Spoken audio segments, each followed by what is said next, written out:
Salam sejahtera tuan-tuan, puan-puan yang dihormati dan dikasihi sekalian. Ustaz Kazim sembuh daripada penyakit misteri. Pendakwa bebas Datuk Muhammad Kazim Ilyas atau dikenali Ustaz Kazim telah sembuh daripada penyakit misteri yang dihidapinya sejak tahun lalu. Menurutnya, beliau menjalani rawatan alternatif penyakit tersebut di Madinah pada September yang lalu. Saya buat rawatan selama 4 hari di 2 tempat di Madinah. Saya dapatkan air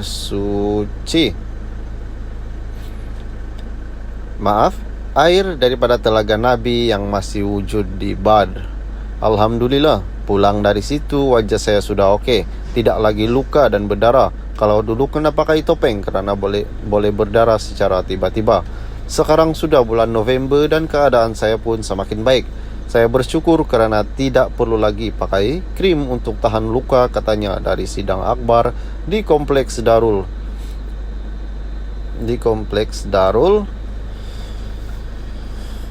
Barakah di sini hari ini. Menurut Muhammad Kazim, beliau juga kini semakin sihat dan boleh memenuhi pelbagai jemputan ceramah di seluruh negara. Jika orang mengikuti aktiviti seharian saya, mereka tahu saya memang sihat. Saya boleh berjalan dari Kuala Lumpur sampai ke Kedah dalam 1 hari 4 program dan semuanya jauh-jauh.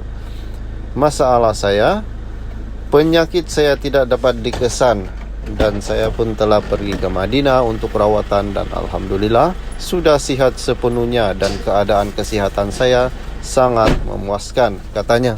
Pada Mei lalu, Muhammad Kazim dalam 2 hantaran berasingan dalam media sosial miliknya memohon bantuan orang ramai yang boleh mengubati penyakit dialaminya.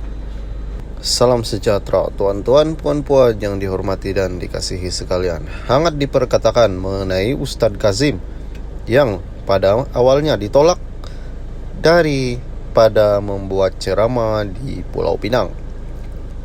Oleh itu, Ustaz Kazim memohon maaf. Pengundi larut, saya minta maaf, kata Ustaz Kazim Ilyas.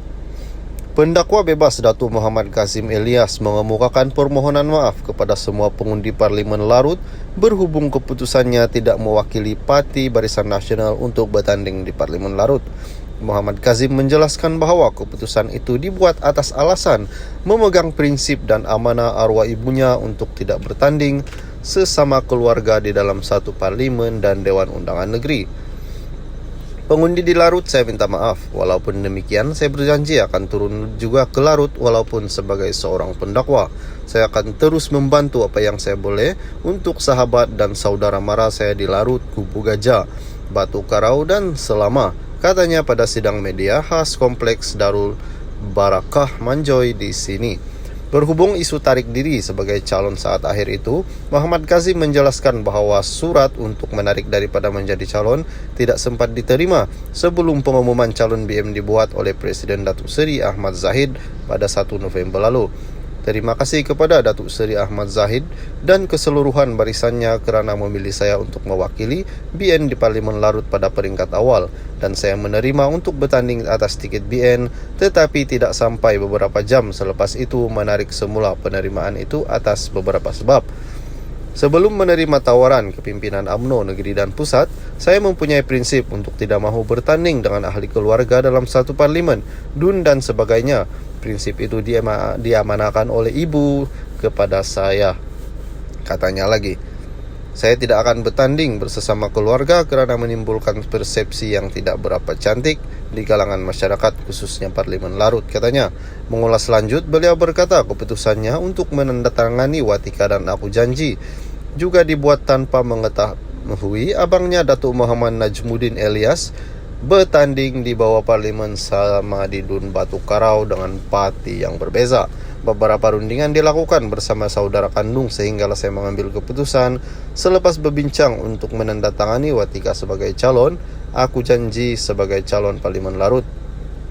Pada masa yang sama, abang juga menandatangani wakil bagi satu parti yang berbeza tanpa kami tahu, dia bilang. Kami tidak bercerita. Selepas itu saya ingat dia tidak bertanding. Dia pula ingat saya tidak bertanding.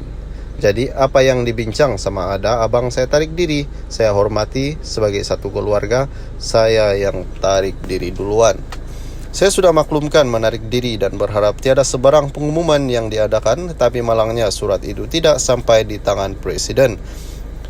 Sambil memaklumkan, menandatangani watika dan aku janji sebelum ini juga atas dasar mahu terjun ke bidang politik, namun mengetengahkan konsep dakwah dan menyuarakan keperluan rakyat di parlimen. Katanya, Ahmad Zahid menerima keputusannya dan terus kemudian mengumumkan calon yang baru.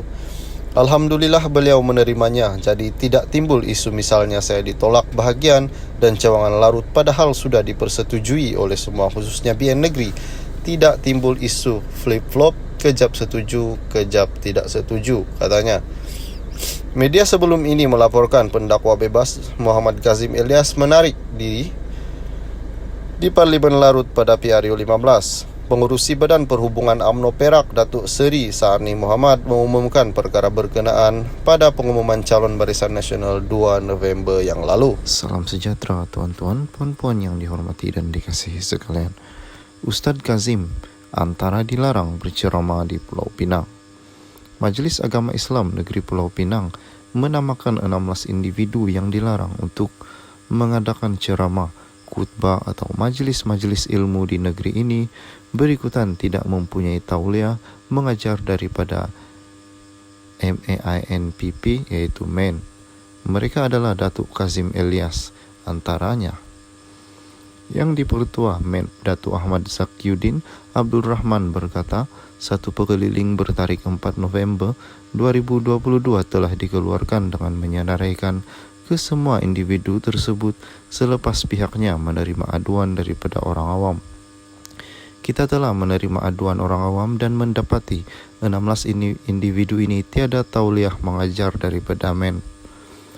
Oleh itu pihak penganjur adalah dilarang daripada menjemput senarai 16 individu tersebut untuk menyampaikan ceramah, khutbah atau majelis-majelis ilmu, katanya dalam satu kenyataan.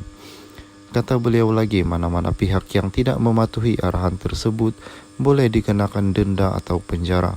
Sekiranya gagal mematuhi arahan yang dikeluarkan MEN, implikasinya akan dikenakan kepada kedua-dua pihak, yaitu terhadap penceramah dan penganjur.